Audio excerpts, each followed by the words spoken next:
Atrás de esto, resulta que estaba una mañana escuchando, yo no sé si era uno de los programas de Radio Nacional de los domingos, Decime quién sos vos, alguno de esos que hacen entrevistas más en profundidad, y escucho esta pregunta, así como al azar, ¿viste? Cuando estás haciendo cosas, ¿por qué en Estados Unidos se toma tanto café? Son como tan fanáticos del café, incluso tienen la cadena Starbucks que tiene 21.000 sucursales en el mundo, estoy hablando de la cadena, una de las multinacionales más grandes, y en Inglaterra son tan fanáticos del té, ¿no es cierto? Entonces empiezan a contar, Nicolás Artusi, que era el entrevistado, empieza a contar una historia de cómo se hicieron un boicot en su momento cuando se independiza Estados Unidos, por lo cual le hacen un boicot al té como bebida y se empieza a incrementar el café. De hecho, ellos tenían contactos con colonias que les vendían café.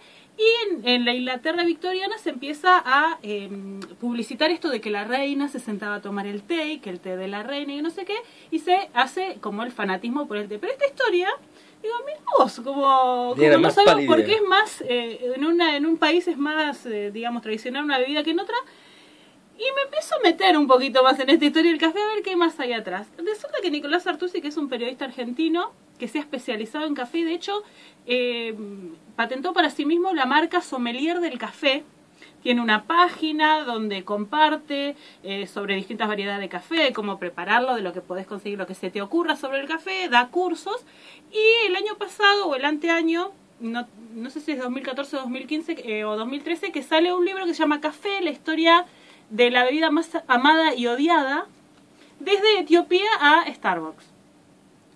Bueno, en esta historia del café hay de todo. Y lo que es interesante es que el café, como otros productos, como con el té también se puede hacer lo mismo, siguiendo esa historia podemos seguir la historia de revoluciones y sobre todo la historia de lo que fue colonialismo, monopolio y capitalismo. Solamente con decirte con un solo producto, que hoy en día es, después del petróleo, el segundo commodity del mundo. Bueno, a ese nivel. De todo a ese nivel. Ahora. No, es apasionante. O sea, escarbás un cachito así, hay de todo. ¿Escarbás la borra? Ni hablar de la borra, ¿no? Bueno, si supiéramos cómo empezó esta bebida, que era machacar granos de café, tomar apenas una cosa que era intomable, que lo hacían los pueblos originarios en ceremonias previas a batallas.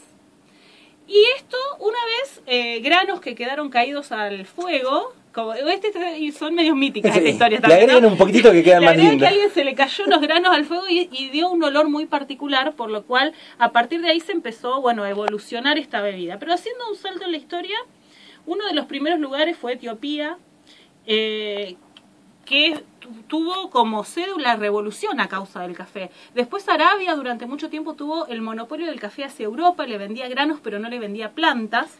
Me imagino el que está escuchando ahora tomando un café y dice, ¡wow! No, mira la taza. De todo, ¿no es cierto? Pero después quiero hablar de dos cosas, como dos historias que están buenas, así como son muy particulares. Primero, la historia de Napoleón con el café. Haití, cuando tiene una revolución por la cual deja de ser colonia de Francia, es una de las últimas colonias que pierde Francia, que pierde Napoleón. No una de las últimas, porque después le quedaban colonias en otro lado del mundo. Pero al perder esa parte, es el principio del fin de la caída de Napoleón. Y dicen que la frase de Napoleón fue: maldito café, malditas colonias. Hasta ese punto, ¿no? En Colombia había una relación entre los cafeteros y el narcotráfico. Hay una relación entre la industrialización de Brasil al principio del siglo XX y la caída del café como de precio mundial, ¿no? Algunos explican por qué en determinado momento, para la Primera Guerra Mundial, nosotros acentuamos nuestro modelo agroexportador y Brasil se empezó a industrializar. Y bueno, porque ellos dejaron de vender tanto café en un momento porque era un producto de segunda necesidad, ¿no? Y a partir de ahí empezaron con otra historia más industrial. Esa historia de Napoleón y Haití está muy buena. Y después lo del Boston Tea Party, que se llama Boston Tea Party, a una revolución previa y que dicen que es el antecedente a la independencia norteamericana, que fue realmente en Boston, donde había un monopolio del té. Inglaterra quería que Estados Unidos comprara el té de la Compañía de las Indias Orientales, que era colonia de ellos, por lo tanto le convenía, y Estados Unidos había ya habían empezado movimientos revolucionarios, y le empezaron a comprar a otras colonias como para hacerle un boicot. Ese boicot llegó a un punto que tiraron no sé cuántas toneladas de té, que eso es lo que se llamó el Boston Tea Party, de las compañías orientales, de estas inglesas, lo tiraron directamente al río. Dice que quedó por días y días flotando todo ese té, y que eso es el antecedente de 3 años después lo que fue la declaración de la independencia, ¿no? Entonces, en esa cuestión entre el té y el café también hubo algo muy importante en la historia de esos dos países y su independencia. Después, eso un poco teniendo en cuenta el colonialismo, monopolio y todo lo demás. Si vamos más a la historia en sí del capitalismo como evolución de primer capitalismo, segundo capitalismo, tenemos que cuando termina la Segunda Guerra Mundial surgen los jóvenes como grupo, los adolescentes y jóvenes como grupo al que la publicidad se va a dirigir, los va a empezar a, digamos, conformar como grupo de consumo. Y en ese momento se realiza una separación, como los adultos tomaban café, los jóvenes no, y entonces empieza toda esta historia de las sodas, de los batidos, las gaseosas.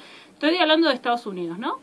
Starbucks toma nota de esto y en los 80 crea sus famosos locales que tenían una onda diferente como para jóvenes y donde tomar café formaba parte de una experiencia, como sentarte en unos sillones muy particulares, escuchar determinada música, y el café empezó a cambiar, no era el café de mi abuelo, de mi papá, adaptado a los... Era el café con nuez, el café con crema, y empieza toda una serie de mezclas y variedades que hace que esto explote para otros sectores de consumo, ¿no? Starbucks tiene locales en todo el mundo, ya dije 21.000. 21.000 a mí no me entra en la cabeza pensar. Más que, no sé, debe hacer competencia McDonald's, pero debe haber más de McDonald's, pero algo así.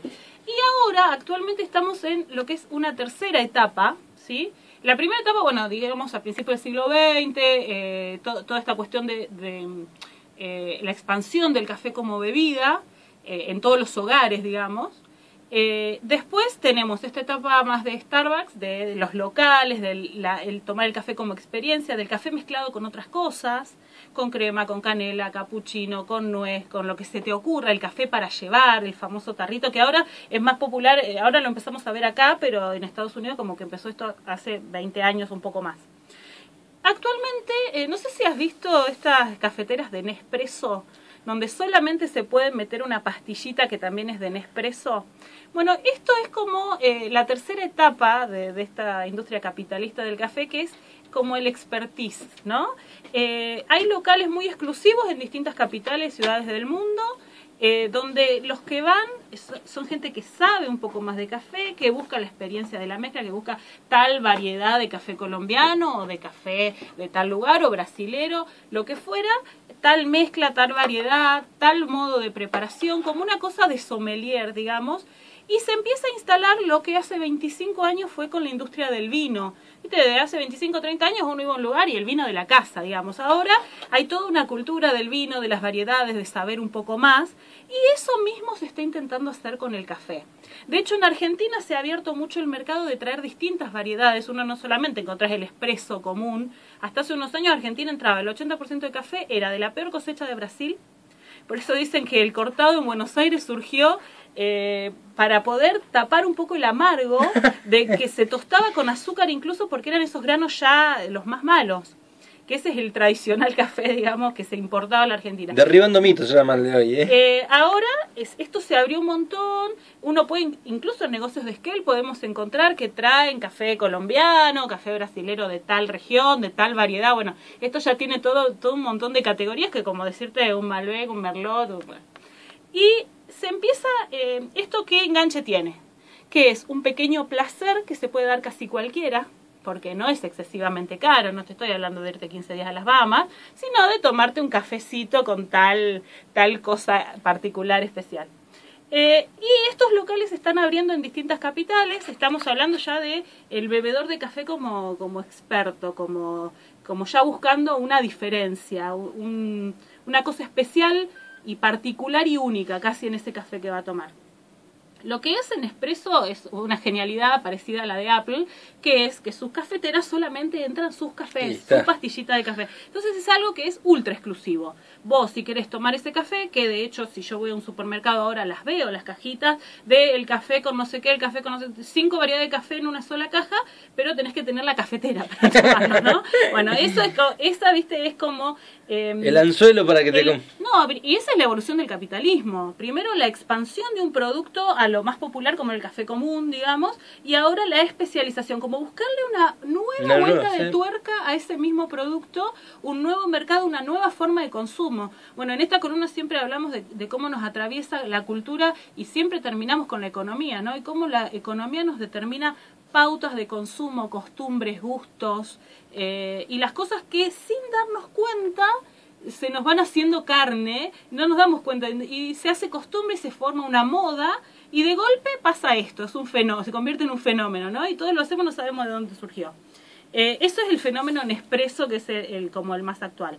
Me pareció como, nada, fascinante toda la historia. Hay otra perlita sobre la historia del café, que es la historia del café instantáneo. Lo inventan en el 1900, más o menos a principios del siglo, fue un fracaso absoluto. A nadie le gustó, porque acostumbrado al café en grano, el café molido, qué sé yo, era una porquería, una agua sucia.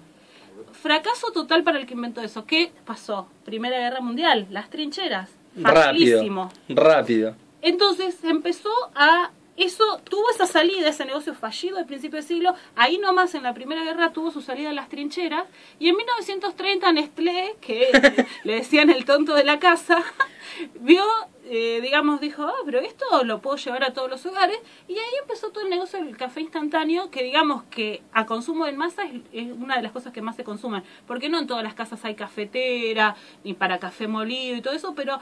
Seguro que yo me voy a la mitad de las casas y me encuentro aunque sea un tarrito de café que quedó por si viene tal de visita que le gusta el café, seguro que hay un tarrito de café instantáneo que es un negocio ultra, hiper multimillonario, ¿no?